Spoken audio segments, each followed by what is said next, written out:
Hello, everyone. Welcome to another episode of Awakening Happiness, where we share our stories and discoveries as we awaken our happiness. And today, good morning, Chris. Good morning, as it is morning. How are you doing? I'm doing great. And today, we're going to be talking about our stories. We're sharing our stories of how we started on our personal development journeys. And they are quite different, our personal development journeys, as you will find out. Mm, But before we go into that, just a quick reminder. If you haven't yet subscribed to our channel, please take a minute to click on the subscribe button, hit the bell to be notified. And if you find our words and our, well, I was going to say wisdom, maybe we are wise after all these years of personal development. If you are like what you're hearing here, do feel free to share with your friends and spread the word. So they might get some value from what we're saying as well. So, how did we start our personal development? And where do people start? Apparently, this is quite a common question that lots of people are curious and maybe searching about, finding a starting point. How do you begin? Yeah, okay, everybody's talking about personal development.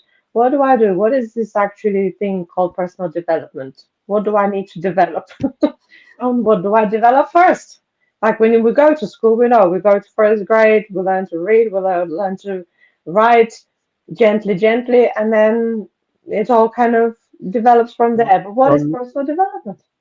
I saw an interesting article yesterday that said, "What is education?" And the reply was, "Education is supposed to ignite the spark, not fill the vessel." Hmm. Yeah, I think in our school system we tend to turn off the spark and fill the vessel with rubbish. Face the front, stop talking, and take notes.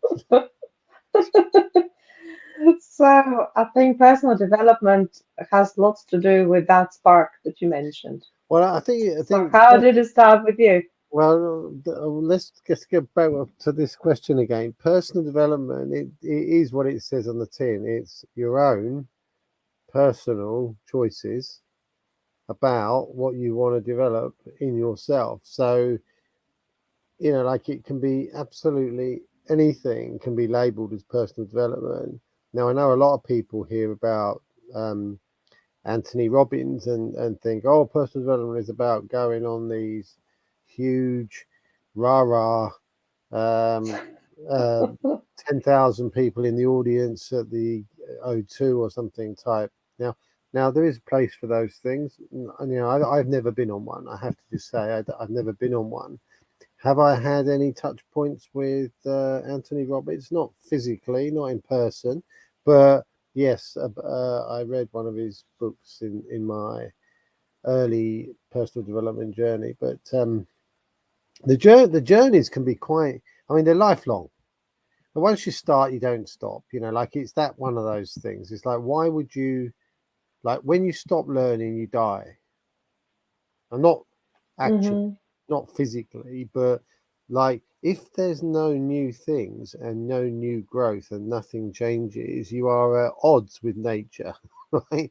Nature constantly evolves. You dig a hole, you clear a bit of ground, you turn your back, and it's full of stuff again, right? It's like nature just doesn't stop, right? Why do we go, oh, that's it, school's done, that's me done learning. Well, then what? Yeah, yeah. Like it isn't finished. In fact, I would say education, not as I'm particularly impressed with what we're doing at the moment, but education is basically like driving a car. When you pass your test is when you start learning to drive, right? Because up to then you've got like someone riding shotgun telling you what to do, blah blah blah. Right? When they're not there, you're in charge, right? That's when you start to learn, right? And this is personal development. It's like when there's nobody else to tell you what to do, you're now doing it for yourself. That's when you start to learn. That's the starting point. And some people start earlier than others. Like like I've told this story before on some of the other videos where I basically started to implement positive thinking and make choices about what I was going to focus my attention on because I didn't choose to be miserable, right? Now, I started doing that when I was 12, 13, 14, right? That is personal development. that is, Yeah. but I had no idea I was doing that, right? I had no idea. I didn't learn about that stuff until I was 25 when they were basically saying you can do this, choose things that make you happier. It was like, well, hang on a minute, doesn't everybody do that? It's interesting how we consider from our little observational tower that is our eyes and brain, high up on our head, on our shoulders. We look around and we think everybody's like us. Yeah. It's like I just couldn't imagine that people weren't doing that stuff. It's like, what you mean? You mean people don't do this? It's like, oh, oh, okay. No wonder they're walking around feeling looking glum and miserable. That explains it. That explains it. Mhm. Uh, but I suppose, really, in terms of, uh, I was introduced to some things. I mean, another thing I decided was I was going to learn how to run a business, and I was going to run a business when I was from the age of 30. That was one of my early goals, if you like. It was fairly long term, and I just thought, okay, well, it seems like a good idea.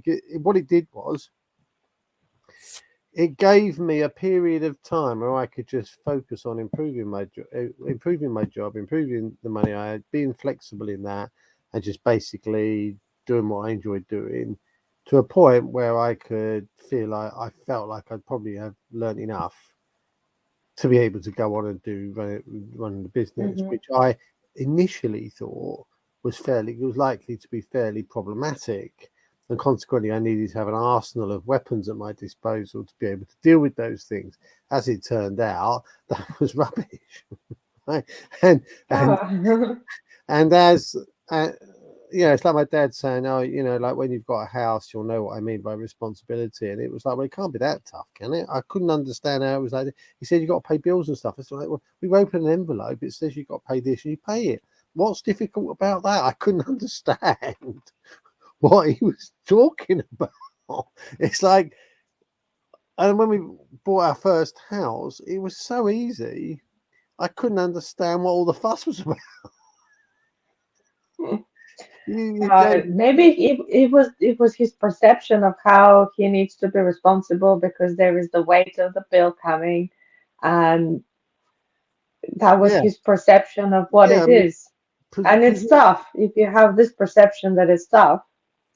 yeah, Yeah. I mean, he did very well at it, but it was, but so there was a lot of stuff like this going on, and then I had a job in sales, and they sent me on sales training, and this was personal development because okay, it was good for the business, but it was also good for me to learn what they were talking about and everything else. Not everything that we were taught, I endorsed and took on board. But it was quite interesting when you got, and this is like, it's a bit like your what's that thing where you're looking at people and sort of categorizing them. What's that thing called? It's got a long name. Any Basically, we were introduced to, Enneagram? yeah, The Enneagram. Enneagram? Yeah, put The it into, character, yeah, yeah. the So what the yeah. we were taught in the early days, like there's four colors, people fit into four colors, like, and it was a very simple program, very simple idea. And it was like, red people, they tend to be very excited and enthusiastic, and they're very positive people. And they don't really give a monkey's what direction they're going in, as long as they're going in a direction. So they're just off. And people in sales are generally like that. They're basically off. You can't stop them if you try. They're just off and full of energy and everything else.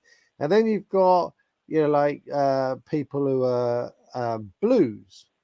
Now, blue people, they like working in teams. They're not individualists. They like working with other people, and they like working in groups and all this kind of stuff. And those are those kinds of people. And then you've got the brown people and the brown people, you can sort of imagine these people. They're like university professors with patches on their arms, and these people will analyze things to death. Why they'll just they won't do anything until they've read the manual, and they need to know how it all works, right? And you and the when you're talking about sales, if you meet a brown, it's like this is going to be hard work, right? They will be wanting lots of answers. Loads of information. You just keep sending them manuals and books. Just keep filling them up with all this stuff, right? Because they just consume it like it's going out of fashion. Can't make a decision for their life, but they do consume lots of stuff, right? And then you've got yellows, right? And yellows don't care which direction they're going in either, as long as they look good going there. It's the ego talking a lot. Yes. So these are like Italians. No offense to Italians, but they've got to have it looking great. It is like could be completely rubbish behind it, but it's got to look good. Snappy suits, nice cars, like all the latest mod cons. Yeah, that's those people. It's they don't really care about any of the substance. They just got to look good at the time. Mm. Like, so when you look at like and I was clearly a red. I was clearly like the others didn't apply, like, and and it's a quite an interesting assessment because it did focus. I mean, there's a lot. No, we're never just one thing. Like I'm not saying I've never read the manual of anything, and I've never needed to know how something works because I do, and I've never. It's not like I can't work in groups or anything like that because I can, and it's not the like sometimes I want to look good. It's your Like preferred way of operating and preferred exactly. way of processing life. But that was my first introduction to that kind of personal profiling in the context of know who you are and be able to recognize what others are. Because how you From the deal with point of view of sales. because how you Yeah. deal with other people, if you start going in there all all like excited and everything else, and you're talking to a brown type, right? They're just going to switch off immediately. You've got to almost like put on your worst jacket, look mess up your hair, go in there and be So keep boring. make rapport, like keep make rapport with the other person, so you Uh, know who you're talking to. Mm. that's right, yeah. And I mean, sometimes I used to say I can't work. I just like I'm not the right person to talk to this guy, and I'd find someone else who I felt would have a much better way of creating rapport than I could because we would just be at each other's throats all the time. And so that was for sales, which is what I was in during my early 20s and my medium 20s, and that was really interesting, and I still use that stuff today. And not that I want to put people in buckets, but it's good to know what you could perhaps introduce to them that might help them in their journey as they go along. Not I don't I'm not interested in working in that industry. It's just not my thing, but it's good to know about these things and be able to talk about them with other people because some people have never known about these things. They don't know what you're talking about. Like Tom, for example, Hmm. like he won't know about these things, but and it's really interesting because when you start practicing these things and you start thinking about them as you talk to people, and it's quite difficult because obviously, well, the more things you kind of introduce into your space, your brain space, the more things you've got to think about when you're talking about people, and forget what you're talking about because you're too busy thinking about all this other stuff that you end up sounding like you're a bit dim because you can't respond really. That's the thing. Our conscious mind is not capable of holding in onto so much information at one point. It's just a small little computer compared to, Yeah, but you take the well, body. That's the rest of it. Yeah. I mean, Hmm. yeah, I mean, it controls everything in sort of autopilot in the background, so you can't Yeah. deny it's a very, very powerful piece of machinery. But like if you try and speak a language where you're translating all the time, you know how that goes. It's like it doesn't go well. You need in someone to do this. Someone needs to practice a lot. Yeah, The recent experience shows it, and I was talking to the wrong person in the wrong language when I was thinking I was translating, or I was just repeating the same sentence to the other person. They didn't even, they would say, okay, okay, now tell me in my language. so like you've Excuse got me. Mm.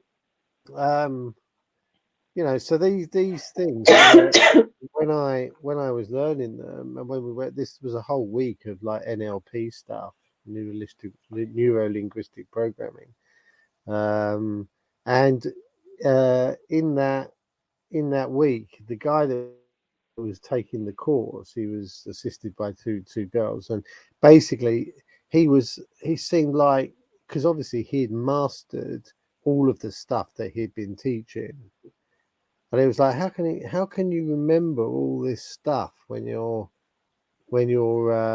talking to somebody, like mirroring and matching and rapport building and timbre of the voice and leading. It's like, oh, and Mhm. it's like there's too much going on here, and yet, now I've practiced it for decades.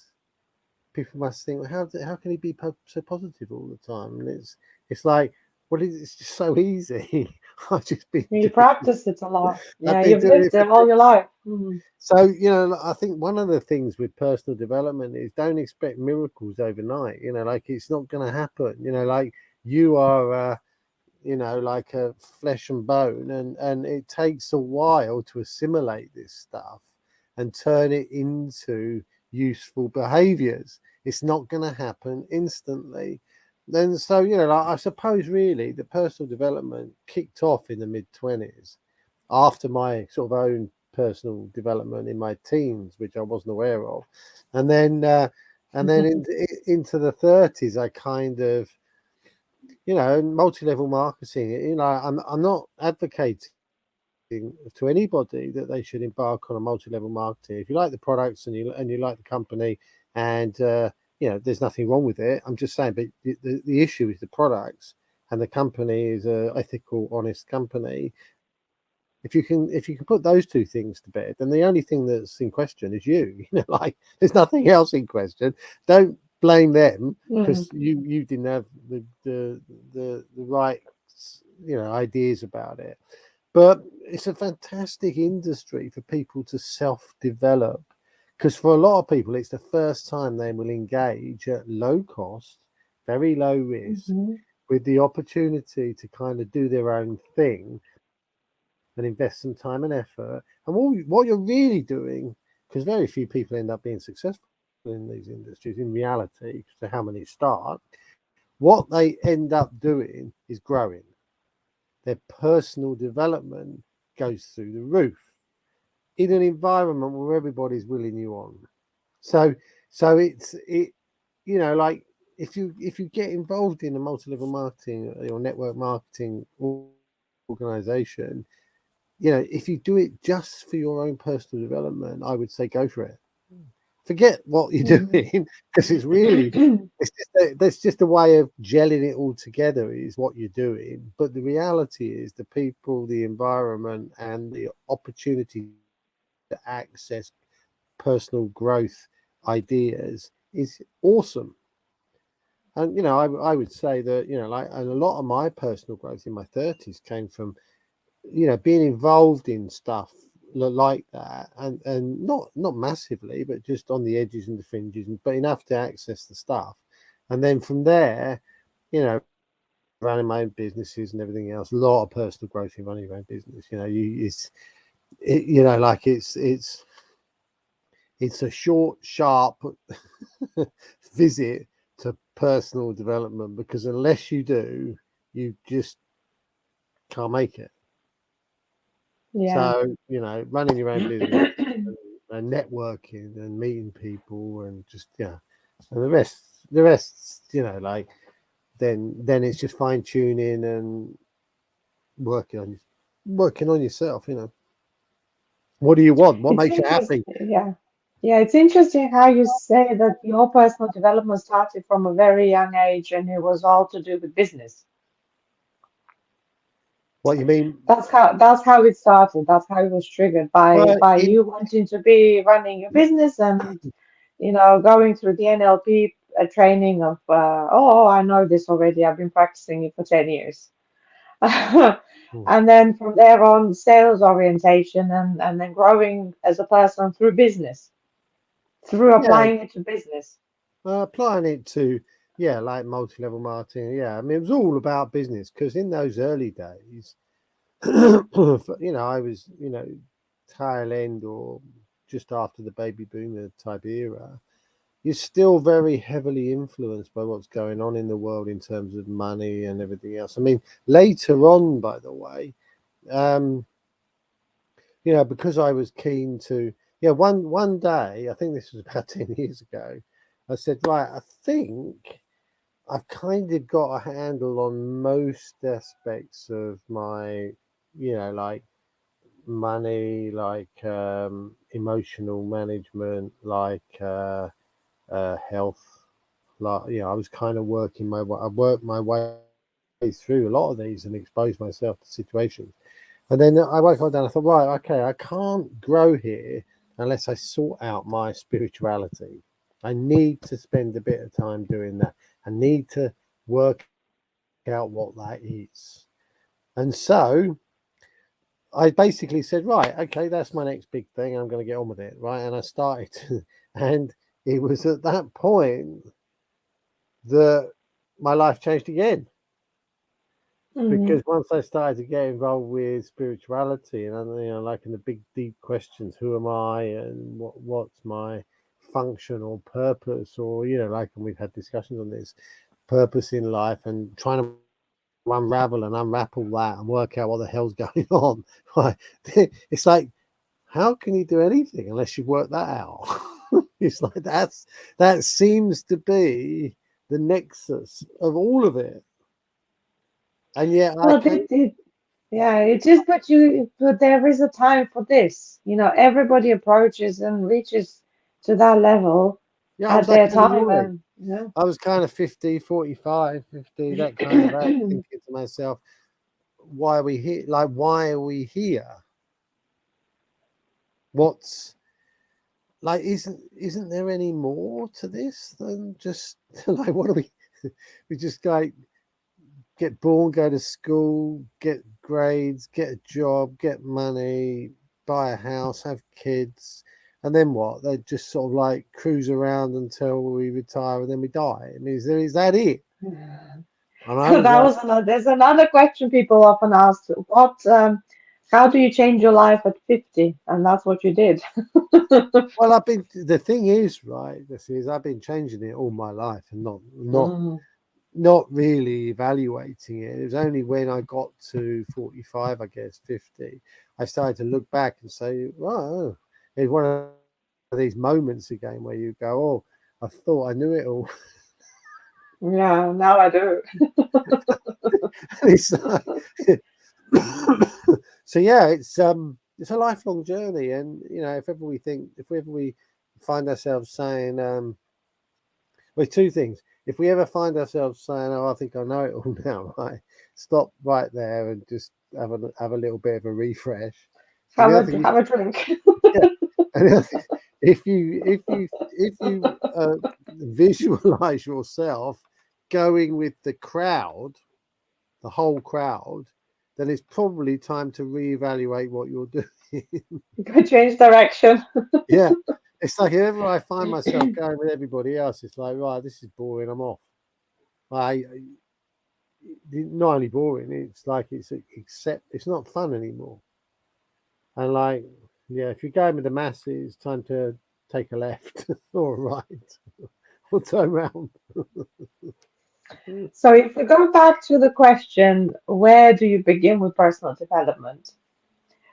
Um, there seems to be two entry points, at least for us, two different entry points. So you entered through your growing out of school and entering the life of business, independent life of working for yourself and generating your own income and starting a family and all of that. So growing as a contributor to society in a company. Economic, So yeah. what happened to me was different. I became a mum, and when my child started getting sick, and after the second time, that they were, like all children, they have their colds, their flus, their coughs, their this and that. And after the first bout of antibiotics, I said, that's it. And he was sick again. That's it. We are not going to the doctor, to this doctor again. We're going to the homeopath. So this is how I started to change direction from the normal medicine to traditional or maybe more alternative. When I say traditional, I'm thinking herbs and um, So you saw natural yourself, kind of. you saw yourself going with the masses and took a left.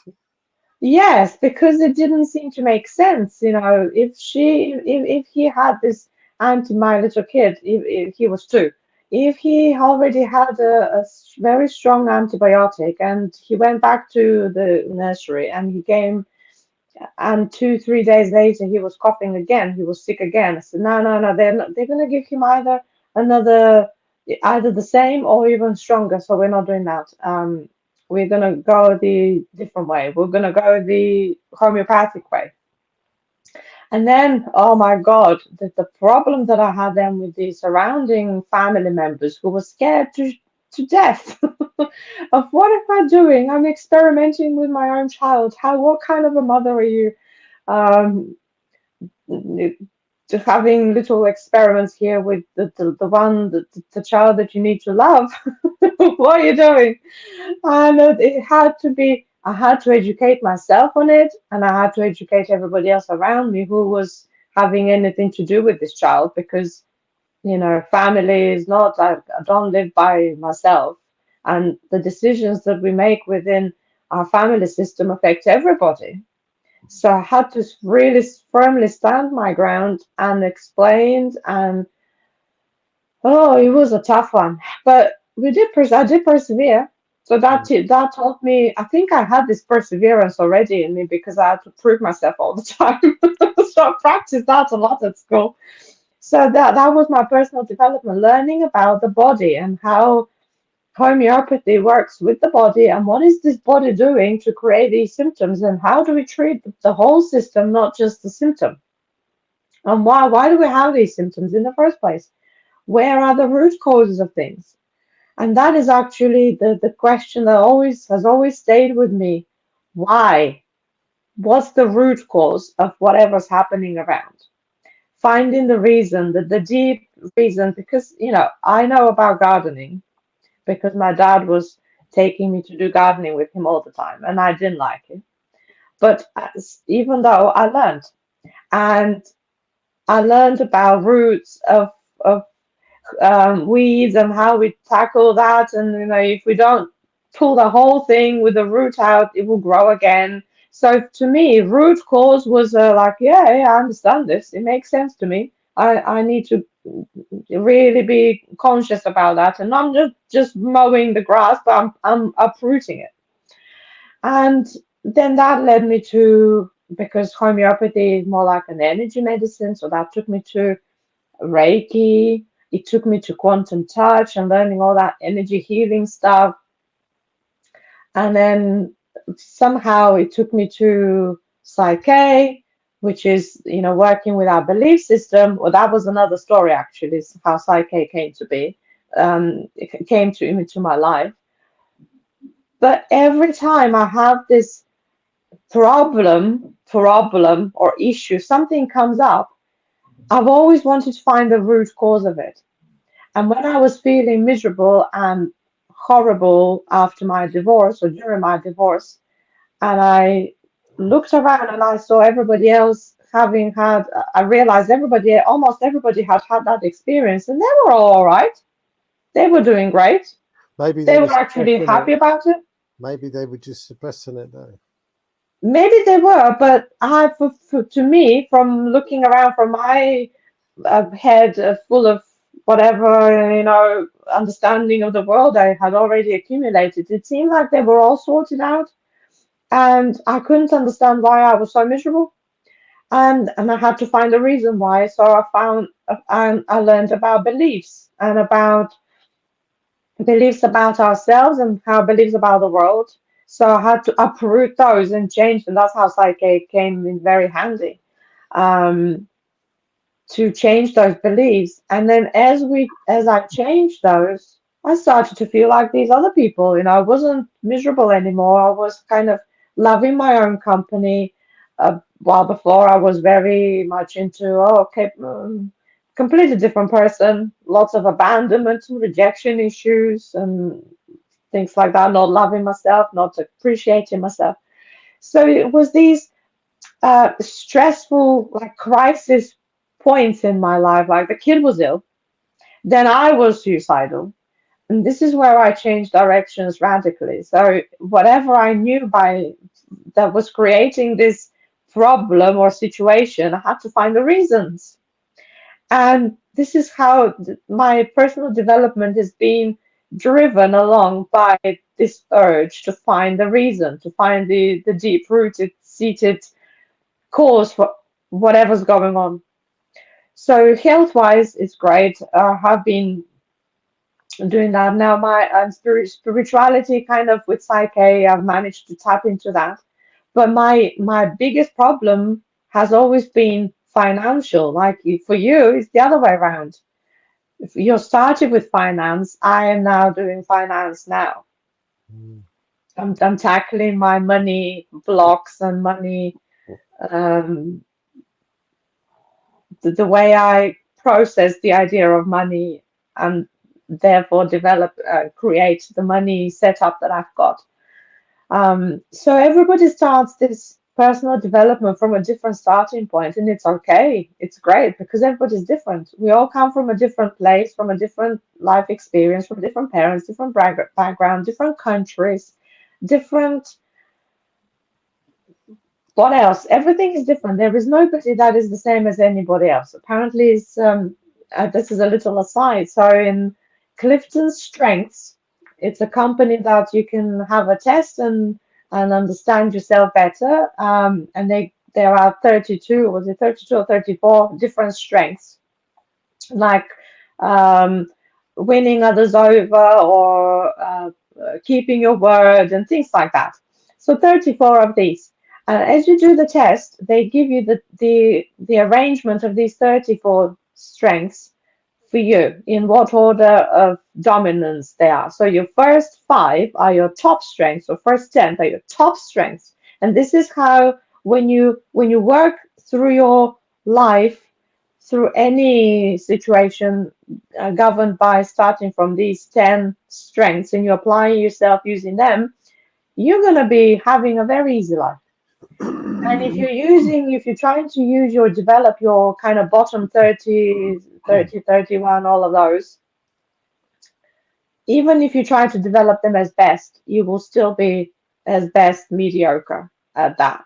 So, but the reason I'm mentioning this is that a very interesting fact.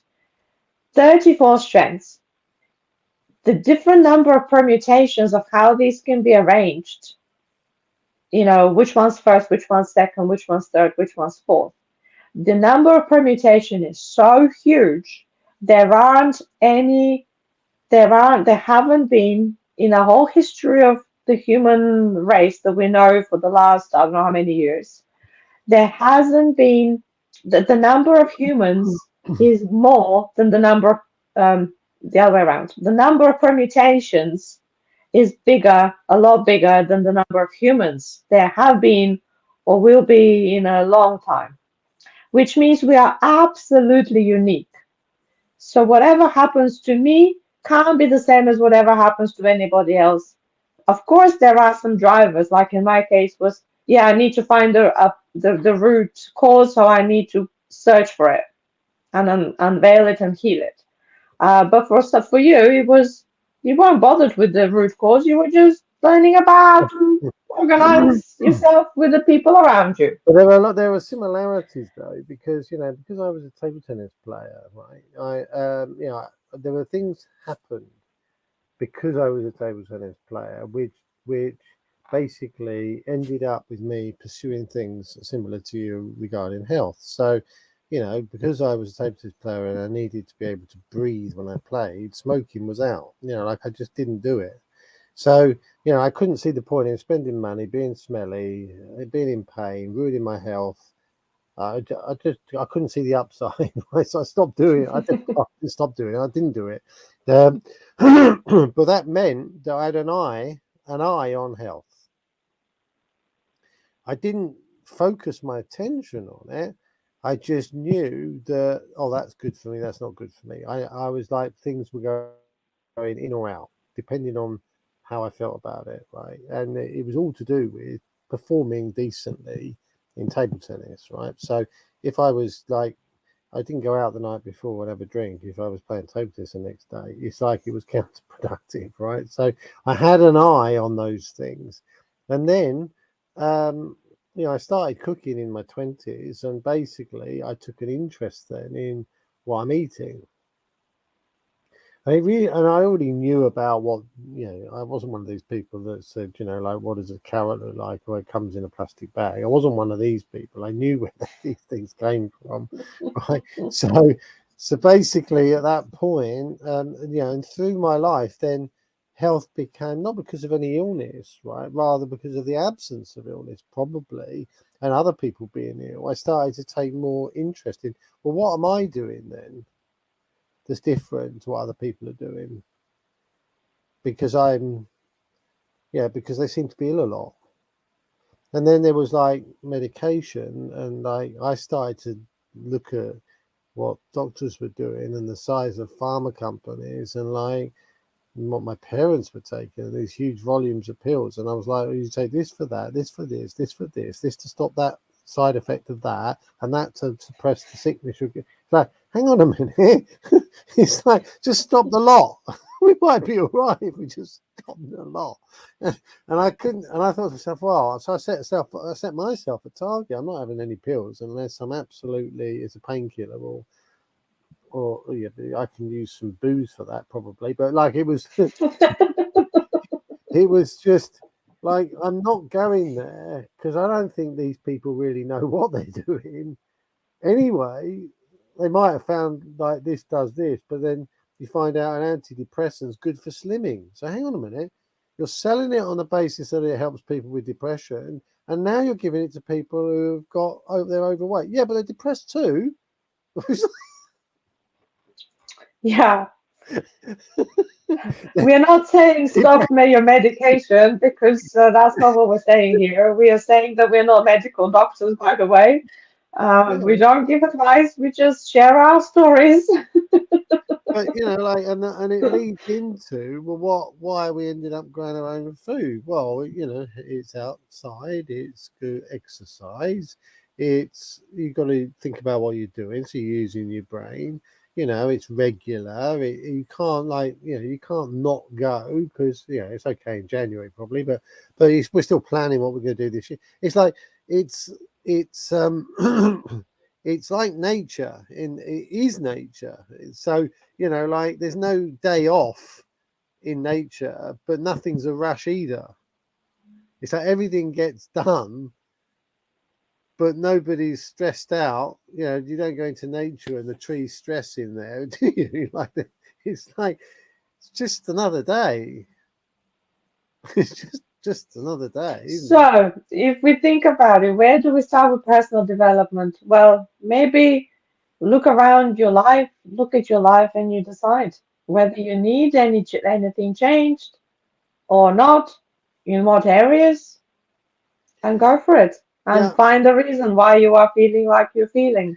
I mean, there's a number of things that, like, and I do this every morning, as you know, but it's basically, there are a number of headings, right?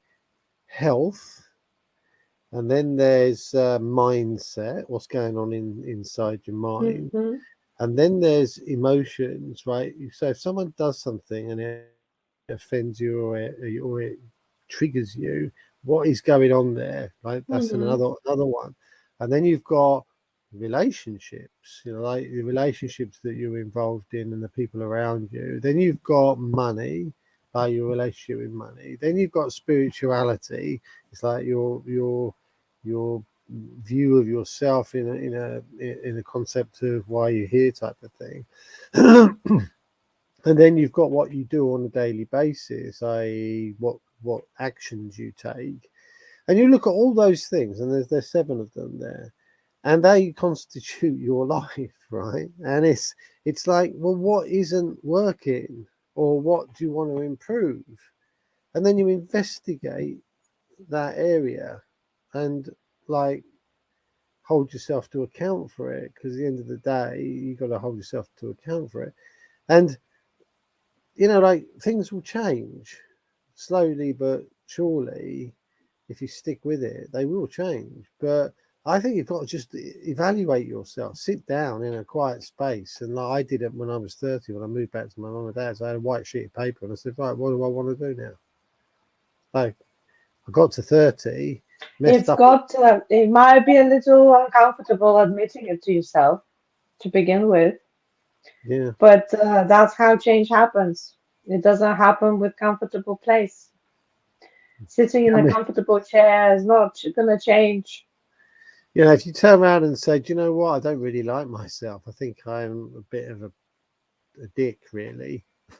I, I can understand why people don't like me. The answer is, right, okay, what are you going to do about it?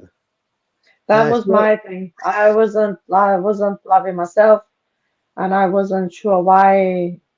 And when my marriage broke, I said, "Oh, yeah, there you go. I told you so. You are not worth loving. So no wonder this happened. I told you it's gonna happen. You were trying to keep this away from you, from happening to you, but now see, you're not even good enough for that." So I had all this talk you in know, my head. there's an interesting thing. It's like there's no problem because when you look at yourself and you think to yourself, do you know what? I wouldn't even like me. Do you know what? The way I behave, right? So it's like, okay, well, if you're like that and you don't like it, what would you change and what do you think you would like to do better than you're doing right now? There is Yeah. How do you want absolute, it to be instead? Yeah. yeah, What do you want it to be instead? there's no problem being underwater.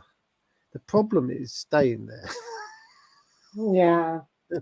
Right? It's like everybody goes underwater at some point. Everybody does something they're not proud of. And So, unless you are a fish, in that case, you stay there. Don't go anywhere else.